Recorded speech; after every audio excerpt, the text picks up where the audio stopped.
Young and Restless recap. Carter and Chance die. In the maze, Lauren attempts to convince Nikki that Nick would not want her to sign over Chancellor for his freedom.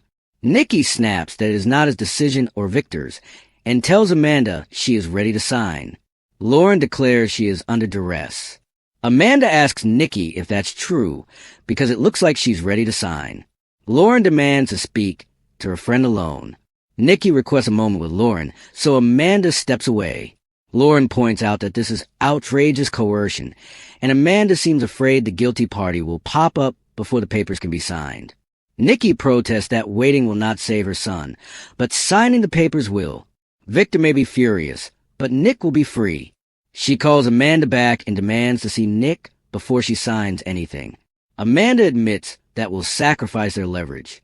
Nikki won't budge, so the lawyer caves and they walk off to the chateau. What does Nikki see? When Amanda leads Lauren and Nikki to the storage room of the chateau, they are aghast to see the door open and blood on the floor. Amanda doesn't know where the captives are but promises they are safe. Nikki rants. You wanted me to sign away Chancellor to protect my son, and you don't even know where he is? Amanda doesn't sweeten the mood when she suggests the blood could belong to the guard, given how capable Nick is of violence. Give me a break. Nikki fumes.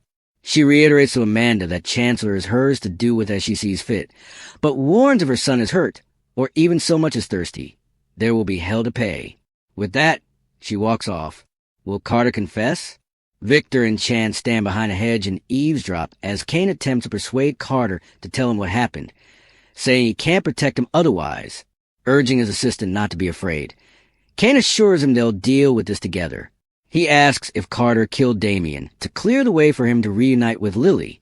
The security guard appears and reports that Nick and his companion have escaped.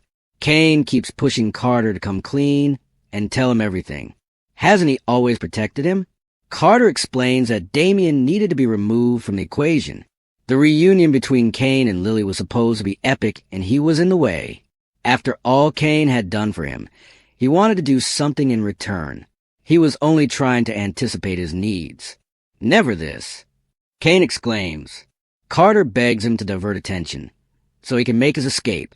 He'll disappear and assume a new identity. Kane tells him to stop and let Amanda try to fix this. As Carter declares he needs more time, Chance strides over to say it looks like the wrong person was put under house arrest. Carter feels betrayed that Kane set him up to be overheard. His boss admits that it isn't possible to protect him. They listen as Carter repeats that he was only removing an obstacle, just as Kane had trained him to do. He explains that he tried to set Kane up to be indisposed, but he ruined that when he let Damien drink from his bourbon. That ended up working in his favor, as it weakened Damien. Once he eliminated him, he took the evidence. Kane says he never wanted this. It never should have happened. Lily shows up and asks what's happening. Pulling out a gun, Carter grabs her and yells at his employer that this was all for him. Now it was all for nothing, and he's determined to find a way out of there. He was loyal and devoted to doing everything for Mr. Dumas. Kane knows he thought he was doing the right thing. Chance urges him to let her go and drop the weapon. It's the end of the road and they are stuck. Carter accuses Kane of lying to all of them. The cop suggests Carter should take Kane's offer and pray that Amanda will represent him. An angry Carter says Kane is getting all he wants. He is determined to look out for himself now and drags Lily into the maze. Victor discovers that Nick was wounded. Sally, Sharon, and Billy pull a groaning Nick into the train car. After setting him down, they wonder how they are going to get him down the mountain for help. Billy takes off, and Sally offers to hike down the mountain. Nick worries about her safety, but she jogs off anyway.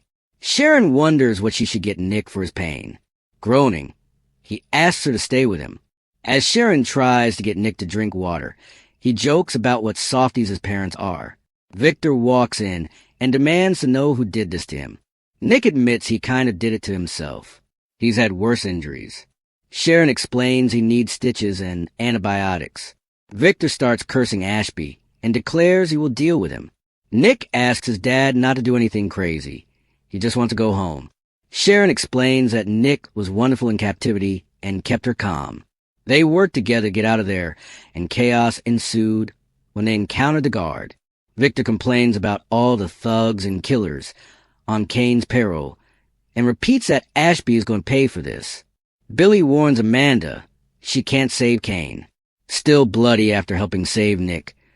Billy runs into Lauren and Nikki as they're complaining about being trapped in a hellscape. He explains Nick has been hurt, but will be okay. They go off to the train car. Amanda approaches Billy, and he tells her that not even she can get Kane out of this mess. She insists this isn't what her employer wanted. Billy still wants to work with Kane, but he doubts there will be anything left by the time the Newmans are done with him. He fills her in on Nick being cut open and likely infected. This is all on Kane, and the noose around his neck is getting tighter. Amanda goes to the surveillance room and turns off the signal jamming device. She then places a call to request immediate police assistance. Will Carter escape? As Billy trudges into Maze, he runs into Lily being held at gunpoint by Carter. He tells Carter there is nowhere to go and he won't let him take her. Carter doesn't see how he can stop him. He's the one with a gun, and he knows this place better than anyone. Chance and Kane catch up to them. As Chance circles around, Kane offers to put himself in Lily's place. Carter refuses.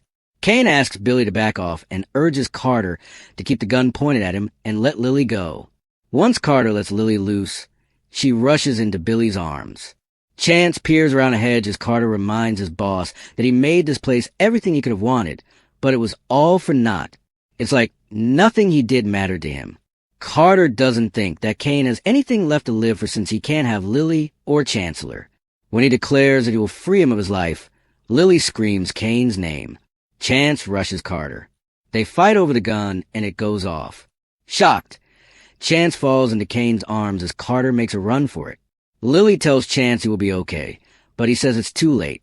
He dies, and Billy confirms he's gone as Lily cries, "No!" Suddenly, Billy, Lily, and Kane jolt as they hear another gunshot ring out. They rush to the dining area, where Carter is on the ground, dead from a bullet. Diane and Jack rush over, saying they heard shots. Kane explains that Carter confessed to killing Damien and was going to kill him, but Chance was shot. Kane asks Lily if she's okay. She wants to go home. He can make that happen. Amanda rushes over and says she just saw Chance's body. Kane says he'll fill her in later and suggests she contact the police.